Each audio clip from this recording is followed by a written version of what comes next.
Greetings, everyone. Welcome to our webinar, Underwater, in the Field, and in Our Homes, Crops, Climate, and Consumers, brought to you by CFAIR. That's the Council on Food, Agricultural, and Resource Economics. My name is Jane Kolodinsky, and I'm a professor at the University of Vermont. I'm also a board member of CFAIR, and I'm happy to be moderating this session today. Next slide. It's CFAIR's mission to translate high-level research and knowledge to a diverse audience that includes policymakers, elected officials, and federal administrators. When we demonstrate the value of our profession to these groups, the Council increases public appreciation for research, extension, outreach, and academic programs in agricultural and applied economics. Next slide.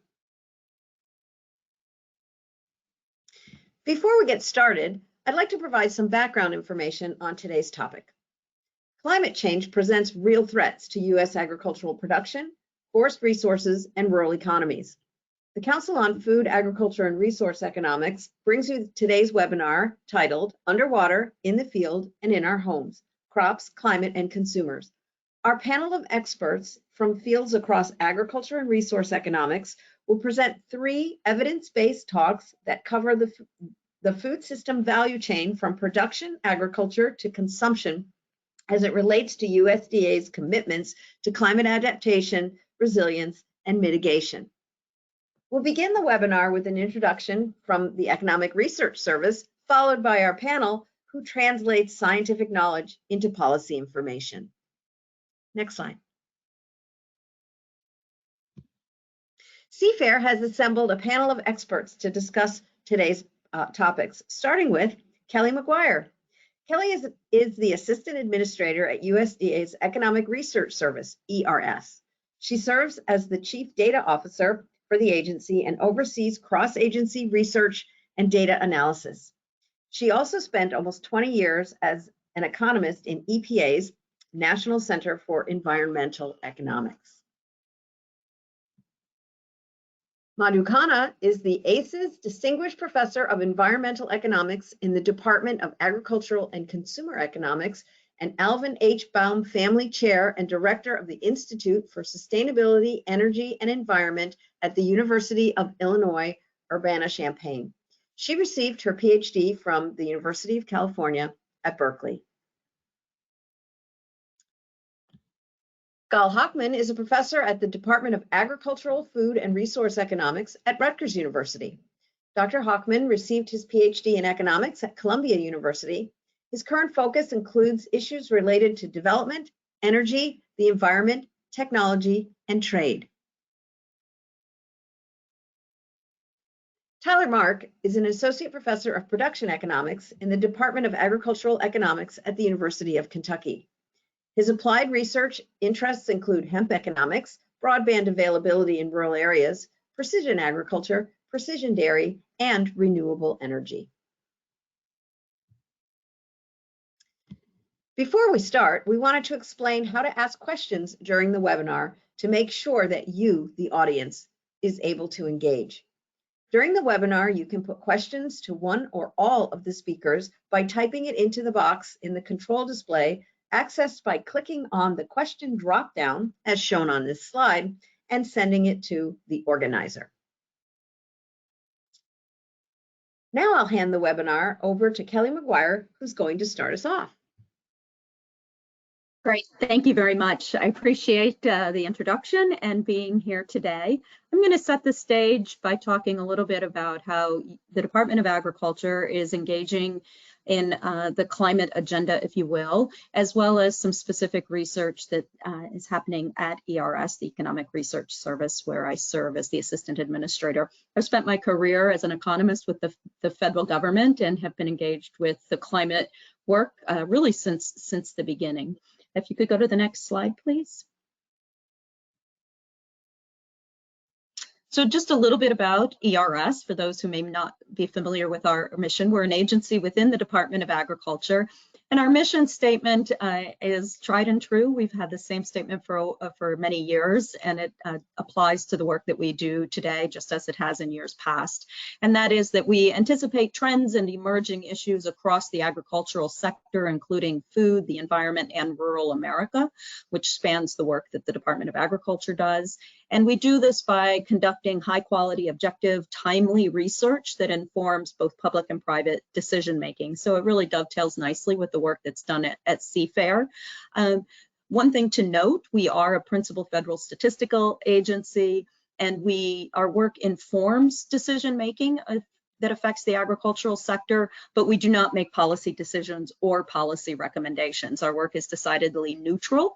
You'll rarely, if ever, find the word should, for example, in any ERS work, and that is by design. If you could go to the next slide, please.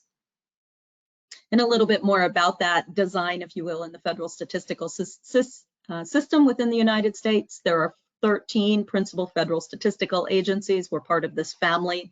There are many other statistical units across the United States. It's a very decentralized system. The Department of Agriculture has 2 federal statistical agencies, ERS, as well as the National Agricultural Statistical Service, with whom we work very closely. NASS tends to do a lot of the data collection. ERS does a lot of the data analysis.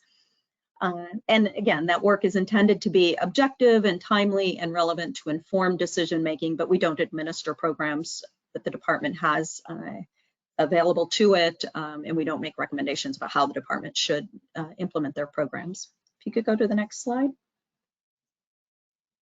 So ERS, like I mentioned, has a broad research agenda. I won't read the bullets here on this slide. The research related to climate is both broad and deep and covers many aspects of the work that we do at ERS. Some of this is research that's been very foundational for the work that we've done for decades, and other research is more timely and relevant and emerging, if you will. But as you'll see from this list, there's a lot of different topics that inform and are relevant for the work that's done in the climate space, and I'll touch on a few of those as I go through my slides here. If you could go to the next slide. So just a very high level overview of the agricultural sector. There are about 2 million farms in the United States and about 1 million farm businesses, and about 5 million people living in farm households. And so those are kind of, direct people and entities engaged in farming, but what would be most relevant too is that everybody eats, and so everybody needs and has the right to access to food, and so the work that is done at the Department of Agriculture is very broad and deep and affects not only those within the United States, but because agricultural commodities are traded, it's really a global sector, if you will, and of course the climate crisis is also a global crisis, and so the work that's done at USDA and around climate and agriculture touches on many aspects of the economy. If you could go to the next slide. So setting a little bit more of the stage here. In 2020, agriculture accounted for about a little over 11% of greenhouse gas emissions. The chart that you see here on the left is how those emissions are distributed across different sectors, and then a little bit of a breakout as to how those emissions within the agricultural sector are distributed across various greenhouse gases. This just kind of shows you the importance of agriculture when we're talking about the climate crisis, if you will. Agriculture has a great potential to be a source of both reductions in greenhouse gas emissions, either through direct reductions or through carbon sequestration. These numbers will be updated soon as we have the data available for the next year. One thing to note about this is sometimes you'll see an estimate that's slightly lower than this. These particular estimates include the contribution of electricity to the agricultural sector. Some people like to report it out, broken out separately, but it's been pretty steady around that 10–11% for the last several years. If you could go to the next slide. So what is USDA's approach to addressing climate change? There are a number of climate priorities and principles that are listed here on this slide. At its highest level, the approach within the United States and within the Department of Agriculture is in leveraging existing programs. I'll talk a little bit about that in a moment, as well as new partnership programs. This is the approach that the United States is taking with respect to climate change crisis. You'll also see a number of other priorities that are listed here on the left, and they include things like making sure that we have the information and the data available to do the quantification and developing metrics to measure progress. Building a climate smart and climate informed workforce is really important to the Department of Agriculture, increasing the climate literacy regardless of jobs that people are doing within the agricultural sector. There's a lot of R&D that's going on. Equity and environmental justice are also important priorities related to our work at the department around climate change. And then there are a number of climate principles here that you can see. The program and approach that the US is taking is very comprehensive, but also voluntary and incentive-based to ensure that it's equitable and accessible across the entire economy. If you could go to the next slide. You'll flip through one more. I think actually do about 4. Sorry, I didn't realize this. It's probably easier in the time that I have to put this all up at once. So this is a nice slide to kind of capture the expanding investments that the Department of Agriculture is making in what we're calling climate smart agriculture. So the arrow on the bottom shows the range from things that are associated with what we would call general public investments all the way to the other end of the spectrum where we're making some private investments. So I'll just talk briefly about each of the 4 boxes at the top, starting at the left. And so what the department has been doing is expanding its investments in existing Farm Bill conservation and energy programs through Titles 2 and Titles 9. I'm not going to go into the details, but happy to explore those further as we go through the Q&A. In the second box from the left, there's an expansion of the Farm Bill titles through investments that were made in the 2022 Inflation Reduction Act. About $3 billion through the IRA is invested in engaging in additional climate smart agricultural programs. Partnerships for climate smart commodities might be something that you've heard about. This is a new program leveraging new investments in partnerships, both through public and private engagement. There are about $40 billion that has been invested. There was a call for proposals. A lot of awards have been made. You can dig into all of those different projects through our website if you're interested. And then finally, there's some efforts around facilitating private carbon market offsets. A lot of this is work that ERS is doing through MMRV, the measuring, monitoring, reporting, and verification of greenhouse gas emissions and the reductions associated with new investments. So this kind of gives you just a picture of the range of ways in which the Department of Agriculture and the United States more broadly are engaging in climate reductions through the agricultural sector. I'm just going to go through 1 or 2 more slides, and then I think I'm going to wrap it up to move to the next speaker. You could go to the next slide. Partnerships for climate smart commodities. I mentioned this. You can go to the next slide. And then the Inflation Reduction Act investments. Let's just go to the next slide. And then ERS specifically, I'll just give you a few highlights in the minute or 2 that I have remaining here, work that we're doing within the department. So we have some new data products that we've released. A big one is through the Survey of Irrigation Organizations. The survey was conducted in 2020, collecting 2019 information. This hadn't been done since the 70s to better understand the infrastructure around irrigated agriculture, both where water's coming from and where it's going. And this really is helping with informing decisions around drought resilience in the sector. If you could go to the next slide, and then I think I'll wrap it up. And then a second new data product that we have, we just put this out. It's looking at poverty area measures. There's a number of ways in which you can obtain the data on poverty, from extreme poverty, persistent poverty, enduring poverty, both at the county and the census tract level. And this is very informative for the equity component of the priorities around climate change work at the department. So I'm going to stop there and turn it over to the rest of the discussion. You can flip. Thank you so much, Kelly, for that really informative presentation. Even those of us who are fairly familiar with ERS can always learn something new, and it's very exciting to see those new data products coming out. Next, we're going to turn the webinar over to Madhu Khanna. Thanks, Jane. Hope you can hear me. And thanks to CFAIR for this opportunity to share my research. I focus on looking at the economics of land use change to achieve various environmental goals. And today I want to talk about the economics of decarbonization through climate smart agriculture, and building off of what Kelly just spoke of. Could you go to the next slide?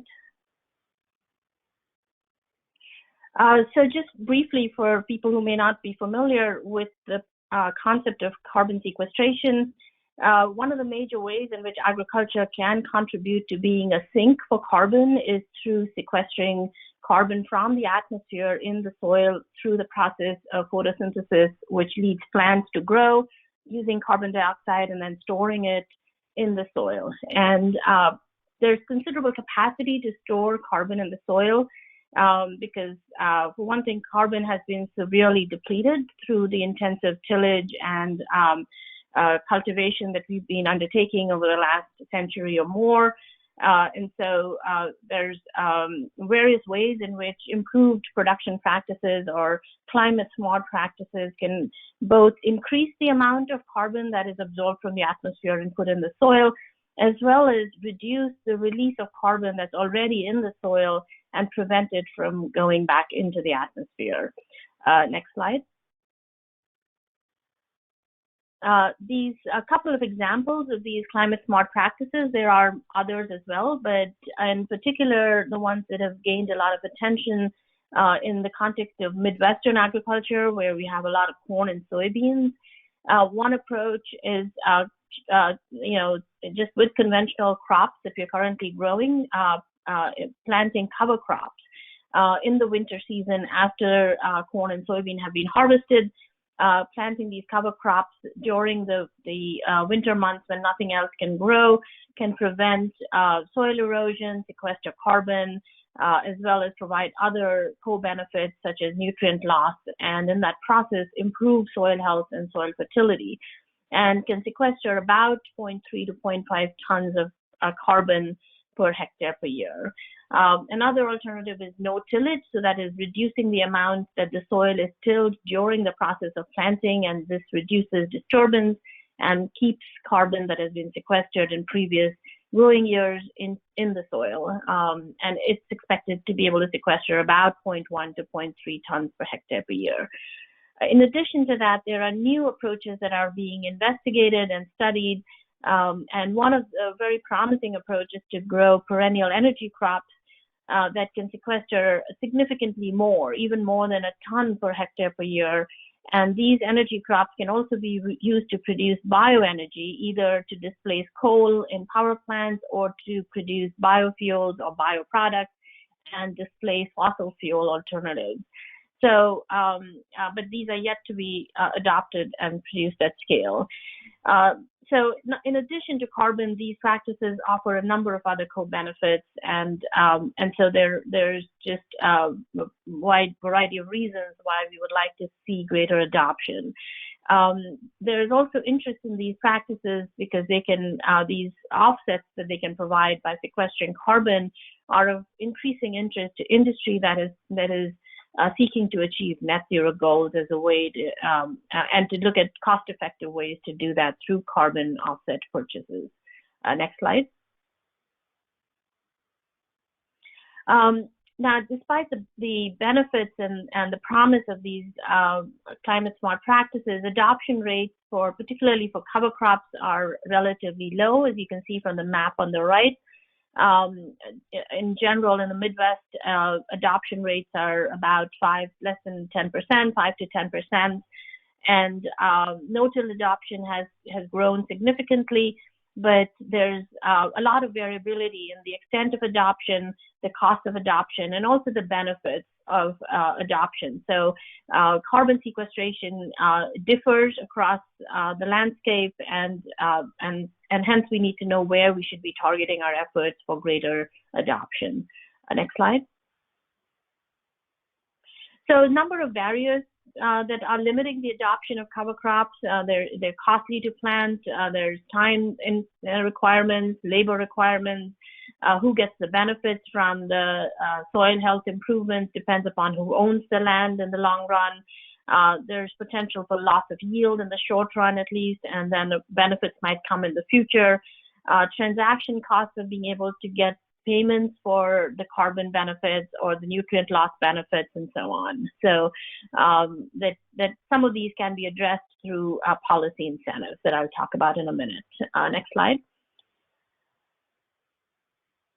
Similarly, with energy crops, you can see an example. These are highly productive grasses. They're perennials. They can help to diversify agriculture.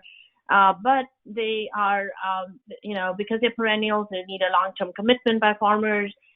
They're high upfront costs. It takes a couple of years to establish them. It requires giving up income from conventional crops. And there's a lack of markets right now for bioenergy, both for electricity generation as well as for converting into biofuels. And so markets need to be developed for these crops. Next slide. So as Kelly mentioned, there's a number of mechanisms that can be used to incentivize to these climate smart practices. Among these are either voluntary private markets that pay for carbon, government conservation programs such as the USDA programs that were just described. And as you can see from the graph on the right, the conservation program EQUIP is payments for cover crops and have been dramatically increasing at about 160 million a couple of years ago. And there's, among these mechanisms, these can be of various types. Some of these can be uniform payments per acre. Many of these EQUIP type of programs are for payments per acre. They could also be voluntary carbon markets that are willing to pay for carbon per ton, sort of a price per ton for carbon sequestration. And then there is the possibility of paying premium for a climate smart commodity. So paying more for a bushel of corn that has been produced with climate smart practices, or per gallon of the biofuel that could have been produced with, say, cover cropping, and then per gallon of cellulosic biofuels that could be produced from the energy crops that I mentioned. Next slide.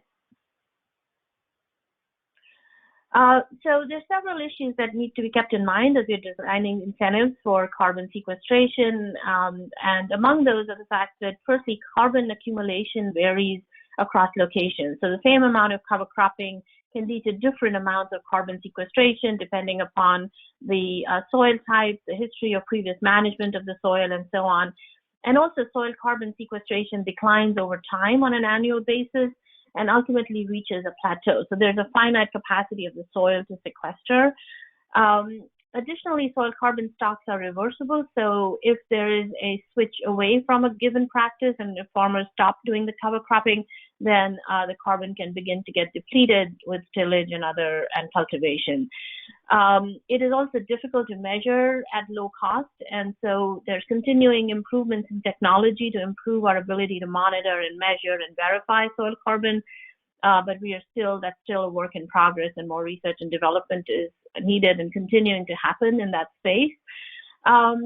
As well as, when looking at designing these programs, one of the concerns is to make sure that the carbon that is being paid for is actually additional to what would have been, sequestered anyway through just a voluntary incentives a farmer might have to adopt tillage or cover cropping, and only to pay for the additional soil carbon due to that payment.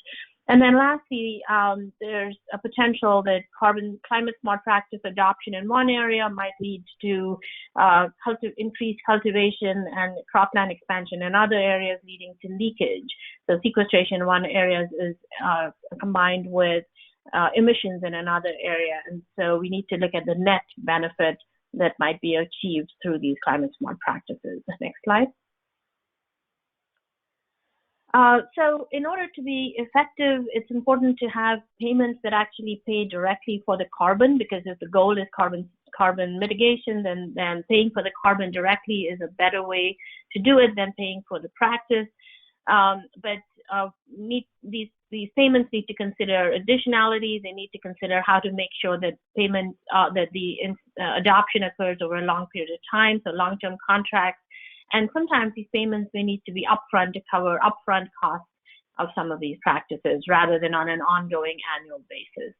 Next slide. This just shows some of the work that we've done looking at the relative benefits that can be achieved through carbon sequestration at various carbon prices, shown on the left on the vertical axis. And as you can see, cover crops need a price of at least about $50 per ton of CO2. And can go up with a $100 price. You can get almost 100 million acres. That is much of the corn and soybean acres in the U.S. Adopting cover crops. Bioenergy crops can sequester a lot more per hectare, but would need even higher payments in order to be more adopted in a more widespread way. Next slide. And this shows the amounts that can be sequestered. So even though, cover crops can sequester about 100 million tons of CO2 per year, bioenergy crops can do about 50 million tons, looking at a price of $100 and a price of biomass about $50. But bioenergy crops can also displace a lot of carbon through fossil fuel displacement. So overall, just looking at these two practices, at $100 per ton, you could get about 250 million metric tons of CO2 displaced or sequestered per year. So that's a significant contribution that agriculture can make to decarbonizing the economy. Next slide. But one of the challenges to getting there is that the current market price of soil carbon in the voluntary markets is relatively low, about between $10 to $20 instead of the $50 or more per ton that is needed. And so much more incentive is needed to achieve the potential for soil carbon sequestration, for example, through cover cropping. Next slide. And so I'll move on, but this just shows how it can be much more cost effective to mitigate through giving per ton of CO2 payments rather than per acre payments, for example, for cover cropping. You can get, for the same amount of expenditure, you can get a much greater amount of carbon mitigation by targeting payments to carbon rather than per practice. And next slide. And so just ending with this, as I said, there is a significant potential to make agriculture climate smart and decarbonize the economy. But a key challenge is how to finance climate smart agriculture. There are various ways to do that are currently, already occurring to varying extents, but either through conservation programs or by industry paying directly for carbon offsets. Consumers willing to pay more for low carbon commodities through the Climate Smart Commodities Program, and then biofuel blenders that may want to achieve even lower carbon fuel targets by accounting for soil carbon. But a number of challenges still to be overcome, both in terms of measurement, long-term sustained financial incentives, and developing supply chains that allow us to differentiate commodities that may have the same functional value but differ only in their carbon intensity. And so stop with that, and happy to take questions later. Thank you. Thank you, Madhu. I just want to remind everyone to send questions to the organizer using the question drop-down menu. I do see that there are a couple questions in that area. Don't forget, you can ask us questions as much as you'd like. I'd like to next introduce Gal Hockman, who's going to be talking about farming the blue. Hello, everyone. And next slide, please. Globally, about 3 billion people around the world consume seafood, and it's an important component of their diet in terms of protein and nutrition. One of the main concerns that we're facing is that overfishing. 33% of the wild fish population is overfished, 60% is at max capacity. Next slide, please. That resulted in the industry for finfish to search for alternatives. One alternative is aquaculture. This is a technology that is with us for thousands of years, used in China more than a few thousand years ago, but that was in the extensive format where the density of the growing of the farming of the fish is small. recent decades have taught us through technology and learning and research that we can actually grow fish in a much more dense environment, and that resulted in the intensive technologies that are currently employed by aquaculture, where about 50% of our seafood is farmed. Actually, it's not caught in the wild. Recent data suggests this industry is around $204 billion. It's projected, or was projected, to reach 262 billion by 2026 at a growth rate of about 3.5%. COVID did impact this industry even significantly, but I think it is slowly recovering. Next, please. When we look at employment, most of the industry is located in Asia. A smaller percentage is Africa and then the Caribbean. North America and Oceania and Europe are not really counted. They're a very small percentage according to FAO, but that's because of the way it's measured. In the US and in Europe, aquaculture is measured in a different category, so it's not measured in the data that FAO is reporting. But following production, using FAO data, you can see that in the absence of algae, focusing on finfish and aquaculture, you can see that captured wild fish population had plateaued a few in the last few decades, whereas aquaculture, has been growing and meeting the growing needs for fish. Currently, they're about at par, 50% captured, 50% aquaculture. When aquatic plants such as algae are introduced into the mix, we see that already in the second decade of the 21st century, aquaculture or farming and cultivating of aquatic organisms and plants has subsided the capture of fish, and it is going at a growing rate. Next slide, please. There are various technologies, various formats where we're using aquaculture.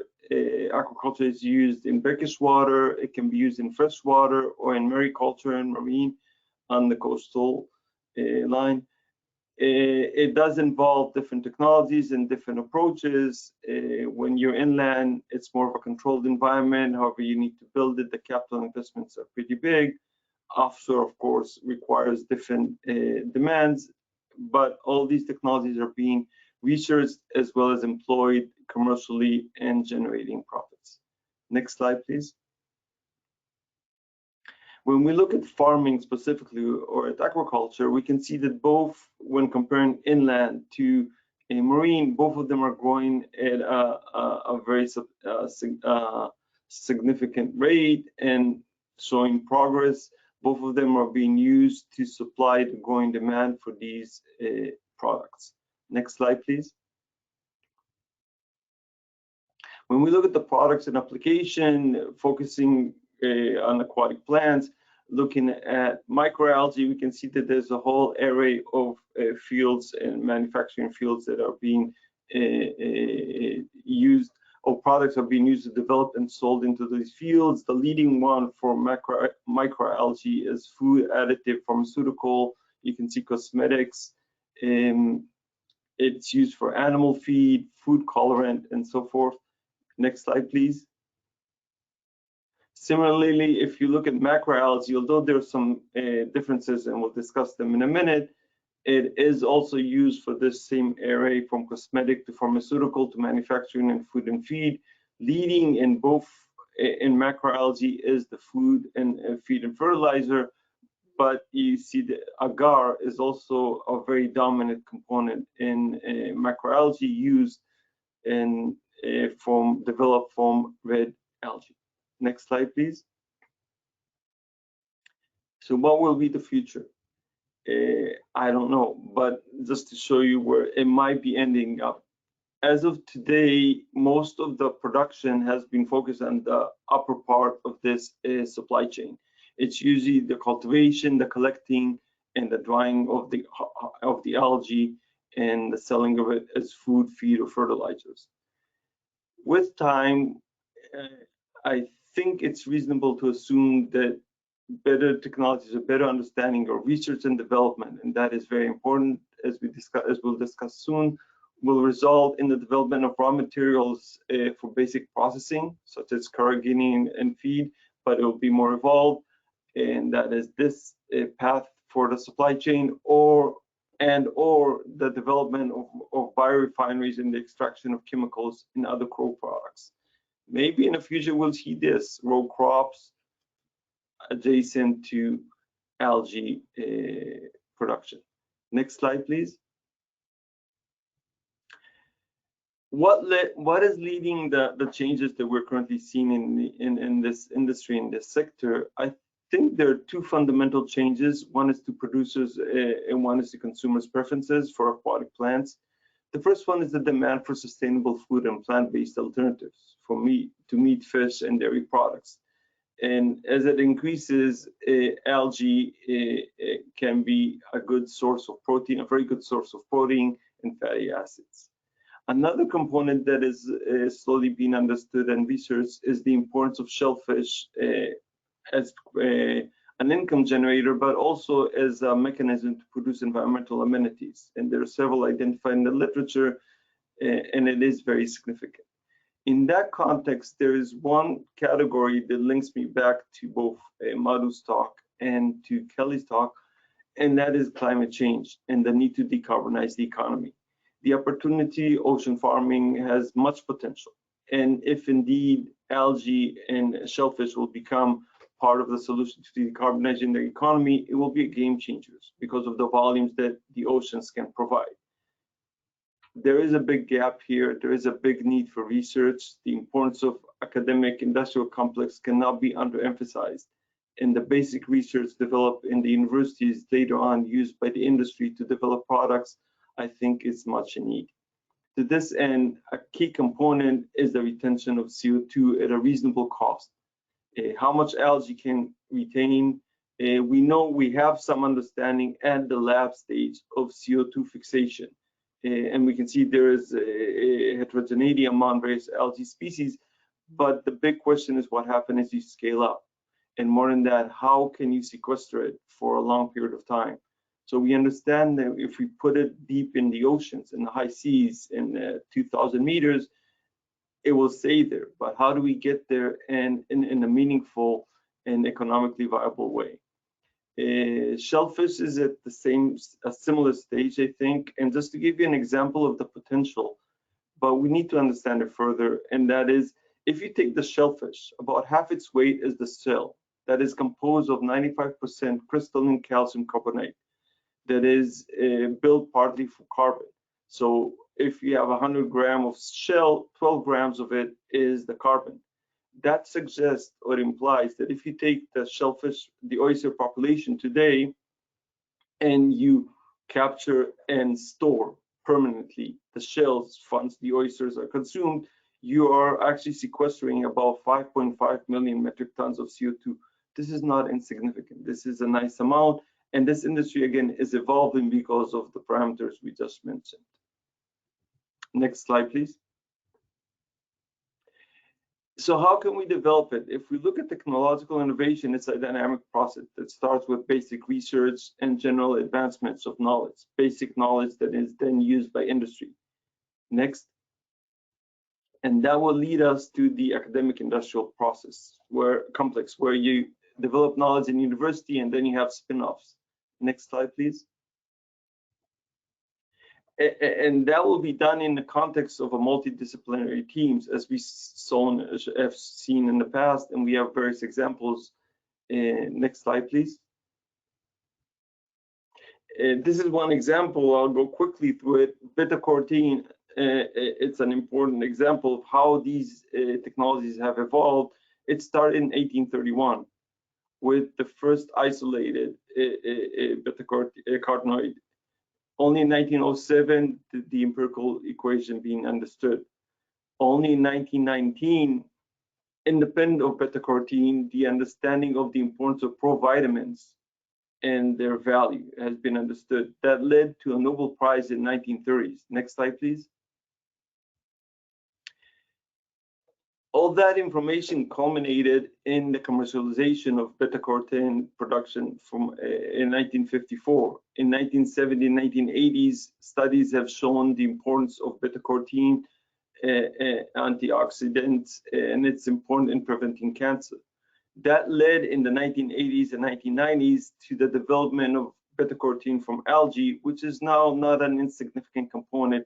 The market, I think, is beyond $1 billion annually.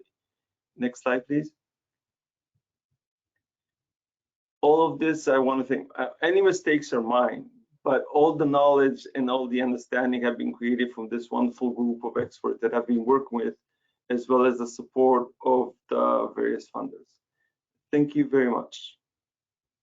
Well, thank you, Gal. I'd like to remind everyone again to put your questions in the question drop-down box if you have any. Our final presenter is Tyler Mark. Welcome, Tyler. Good afternoon, and thank you very much for the opportunity to speak to this group today and talk a little bit about hemp. And I know it's kind of a 800-pound gorilla in the room and something to think about. And but I'm going to kind of talk about how it links up to both what Madhu and Gal have been talking about and some of the things that are going on in that space. So could hemp play a role in these two? And I think yes. The answer to this is yes. However, keep in mind that hemp is just another tool in the toolbox, but it has some unique characteristics that kind of go along with it. Next slide. So let's talk a little bit about some of the background of this. You know, they talked about 2021, it was about a $4.1 billion industry, most of that coming in the CBD market, and the CBD market dominated the story from like 2017 to 2019 in really positive terms. And then from 2019 to today, the numbers of acres of CBD production or floral production for CBD have been declining rapidly. From that 250 to 300,000 acres that was planted in 2019. And it's kind of put a sour taste in a lot of producers' mouth, and I understand that. But I think it still has a role to play in both the aquaculture space and the climate change and climate smart space to think about that, and I'll talk about some of those changes. But what we have been seeing over the past couple of years, even though acreages have been declining pretty rapidly, we're seeing a shift back to the grain and fiber sectors, grain and seed sectors, or the grain and fiber sectors. So we're seeing kind of a shift back into those acres, which I think was the original intent of the original 2014 Farm Bill that many thought would be in that space. And we'll talk about some of the things maybe hindering that continued increase as we go along. So next slide. I think it's important also, and I'm going to focus on grain and fiber for the majority of this talk because that's where a lot of my work is really trended towards. But these are 2021 acres. In 2022, you would see a very similar pattern as you're starting to see these clustering of different production areas across the U.S. So if you look at fiber and grain production, you're going to see a lot in the upper plains, Montana, Dakotas. And a lot of that is a function of the types of genetics we have in these two spaces. A lot of these genetics were developed in Canada and northern areas of Europe. So it makes sense that it would be pretty easy to transition those down into these areas of the US. Additionally, what we're seeing is a lot of infrastructure development in these places or in these locations, and specifically in the grain and fiber sectors. It's really difficult, as with energy crops, to transport that long distances. So we're starting to see these pockets develop here in the US for these. And we're seeing some pretty high economic impact factors and multipliers around these regions, is because this is a brand new industry just coming in. So a lot of people are having to purchase products locally and develop their own transportation networks and infrastructure in those spaces. So we're seeing some pretty big economic impact numbers from that. And we have some of that work that'll be coming out later on this year. So that's been really exciting to go along with that, and we'll continue to talk about infrastructure in this industry developing as we go along. Next slide. I also wanted to talk a little bit about hemp in the livestock sector. So I think there's a lot of opportunities here to have another oilseed crop that could potentially play a role in the livestock sector as we continue to move forward. Consumers continue to change and think about how they want, what types of feeds they want these animals to eat. Specifically, the graphic here in the middle with the fish jumping out of it, this is specifically called the Sushi Project. It's a SaaS project that we're working on and looking at hemp basically in fish food and some of the sustainability things, and I'll talk more about that here in a second. But there are a lot of other studies going on across the U.S., specifically in the poultry sector, the dairy sector, and the beef sector. However, we've hit a lot of regulatory hurdles here in this space, so that's something to think about, is how this industry continues to develop with the regulatory hurdles that are in place. But that's something that I think some are trying to address in the next Farm Bill as we think about how to develop these markets and continue to expand the potential for these. But we have a lot of research that's got to take place. So how does this change the meat and milk and other products that are coming out? Is it positive? Is it negative? And also, what's the life cycle analysis component? So what's the carbon or the environmental impacts of all of these? Specifically, I'm working on the aquaculture sector. So next slide. So within the aquaculture space, we're really looking at hemp as a safe ingredient that can be used, but we also know that it has to be economical and have ecosystem services benefits as well.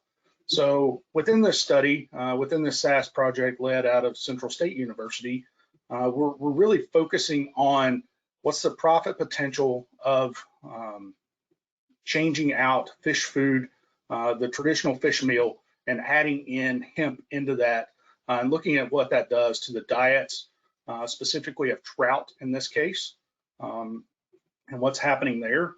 We hypothesize that it could change the fish oil component, the saturated fats and stuff in the fish meat as well. So we're looking at how that plays out. We're also looking at the economic component. Is this a viable crop and that can be grown for a profit at the farm level and then processed and continue those profit margins that are required on down the supply chain? So that's a big piece of this. We're also looking at ecosystem services and some of those components and what it costs, specifically in the Ohio Valley, as we change the crop mix in that space to look at bringing on more hemp to supply some of this market that we're developing in the aquaculture space. We're also looking to expand those domestic markets for hemp and trout, most specifically hemp from my perspective. The other researchers on there are looking at the trout markets as well. Next slide. You know, kind of transitioning a little bit here, because not only do I look at the production side of this, but I also spend a lot of time looking at the consumer side. And this is some stuff that we've got coming out of some surveys that are being done in conjunction with the University of Vermont and Colorado State University and our colleagues there. But we're looking at consumer attitudes towards different hemp-based products.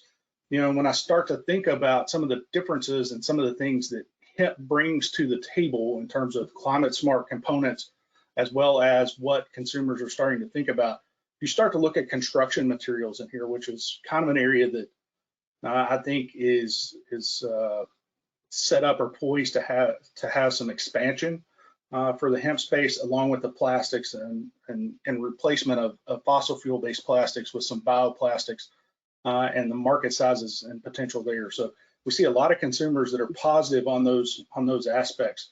So when we start to think about those, one unique piece, in addition to what Madhu talked about, not only carbon sequestration in the soils, but specifically in the fiber market, if you start to think about taking the fibrous material and then you're putting that into construction materials that are going to go into 100 to a 500 year carbon sink component as well into a building.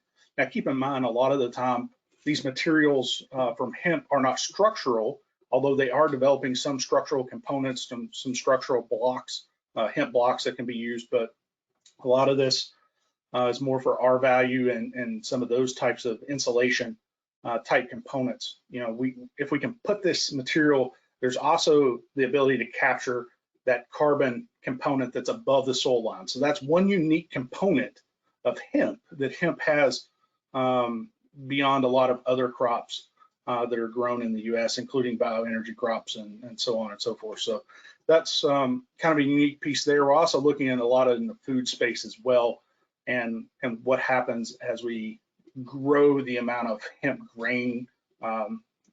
Particularly hemp grain is really an ingredient in a lot of products. So it goes into your granola, it goes into your proteins, it goes into plant-based meat, into a lot of different spaces like that. So that's something we're thinking about from that perspective. Next slide. And you can one more click. So, and again, you can start to see in this graphic more people starting to intend to use these types of products in the future. And that's really the point I wanted to make there, is people are looking for construction materials, plastics, things that are going to use these types of products within them. Next slide. So looking forward, when we start to think about this industry, we're still seeing an uptick in grain and fiber acres. And I was just looking at some additional numbers when we start to think about 2023 production. And it looks like there may be an uptick in acres for 2023 versus 2022, which is exciting. That's going to play out here in the next couple of months. I expect that to continue to be in the grain and fiber space. Part of that's also going to depend on commodity prices and what happens there. Supply of materials is another big piece, especially moving down the supply chain when you start to think about the processing sector. Do they have enough supply to make some of these construction materials and other products that are coming out? Floral production acres are probably going to be flat to down when we start to think about that. On the production side, infrastructure is a huge component to this. This industry has some different rules and regs that got to go along with it. So what do you do with material that's above 0.3%? A lot of companies don't want to deal with having to have that regulation in place. So they are not engaging in this industry. So that's why you're starting to see a lot of companies develop localized supply chains that they're bringing in and developing their own supply chains, thus the larger impact factors. Regulations in place, 0.3%, is that going to move to 1%? There's pros and cons to that. There's still on the consumer side a lot of market confusion, and I'll show you a graphic here in just 1 second. Education of consumers is still huge in understanding the difference between hemp and marijuana and how that's defined. There's a lot of non-consumers that are out there, and why are they not consuming? There can be a whole host of reasons, and you can look forward to reading more on that as we put out more of that. But consumers are paying attention, but we've still got to catch their attention. And unlike where we were at in the 2019, leading up to 2019 with a lot of positive media, now we have a lot of negative media. So we're going to have to figure out how to advertise more and understand what's going on there.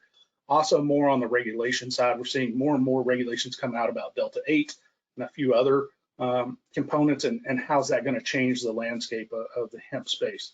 Next slide. This is exactly what I'm talking about when I talk about market confusion and consumer confusion. The first time, we've done this multiple times in multiple surveys, and the first word that comes out is marijuana and weed, and that automatically has a negative connotation to it. We're trying to separate that out. However, keep in mind, marijuana and hemp are both from cannabis sativa, so it's the same crop that grows both. They just have, it's a difference in the genetics. Genetics is going to play a huge role. So next slide. So thank you for the opportunity. None of this could be made possible without all the tremendous funding, and I would say thank you to USDA and all the different agencies that are out there that have provided components of funding to this and are continuing to collect data on this very new industry and trying to figure out what's going on within it. Thank you. Immediately after this, you will be sent a follow-up survey. Your feedback is really, really important to us so that we know how to arrange and target our programming of Seafair to consumers so that they will demand it, just as we've been talking about demanding climate smart agriculture products. So please answer that survey. And before we wrap it up, we encourage all of you who've enjoyed this webinar to sign up for our newsletter where you will get more information on similar events online, or you can watch us on YouTube in the coming week.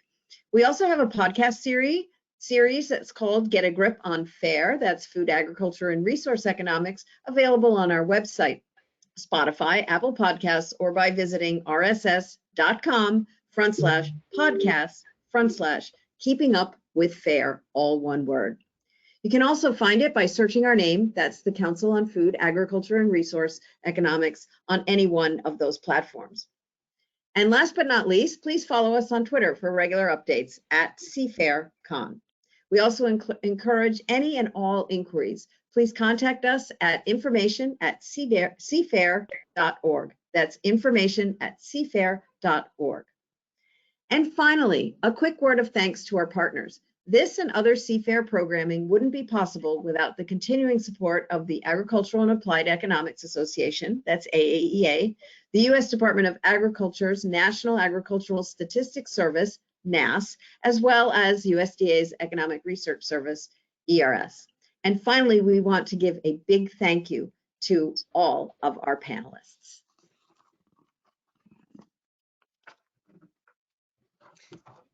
And lastly, we would like to thank you, our audience. We're passionate about the subjects that we present on, and we think that you are too. When I look at the number of attendees, I can tell there are a lot of people out there who are interested in these topics.